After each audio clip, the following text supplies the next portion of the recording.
ఒక cinema hit కావాలంటే దానికి ఒక మంచి కథ కావాలి. దానితో పాటు కథనం కూడా బాగుండాలి. సూపర్ స్టార్స్ కావాల్సింది చక్కని ఆర్టిస్టులు, టాలెంట్ ఉన్న ఆర్టిస్టులు కాదు, టైమింగ్ ఉన్న ఆర్టిస్టులు కూడా కావాలి. ఒక బడ్జెట్ సినిమా ఈ మధ్యకాలంలో రిలీజ్ అయ్యి సక్సెస్ సాధించింది. అదే లిటిల్ హార్ట్స్.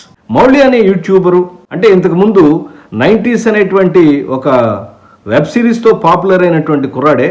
అతను ఫస్ట్ టైం హీరోగా, శివానీ నాగారం హీరోయిన్గా, అనితా చౌదరి, రాజీవ్ కనకాల వాళ్ళ తల్లిదండ్రులుగా రొమాంటిక్ కామెడీ జానర్లో వచ్చిన ఈ సినిమా ఈ మధ్యకాలంలో యూత్ని బాగా ఆకట్టుకుంటుంది.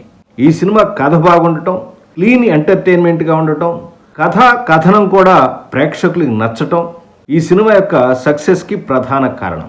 లిటిల్ హార్ట్స్ సాధించిన సక్సెస్ స్టోరీ, దాని వెనుక ఉన్నటువంటి కారణాలను వివరిస్తూ ఒక రివ్యూ ఎపిసోడ్ని చేశాను. మీరు గనక ఆ విషయాలు తెలుసుకోవాలనుకుంటే దయచేసి ఆ ఎపిసోడ్ ఒకసారి చూడండి. కథ, స్క్రీన్ ప్లే, దర్శకత్వానికి సంబంధించినటువంటి ఇన్ఫర్మేషన్లు ఇచ్చే వీడియోల కోసం తెలుగు యంగ్ డైరెక్టర్స్ ఛానల్ని చూడండి, లైక్ చేయండి, సబ్స్క్రైబ్ చేయండి, షేర్ చేయండి.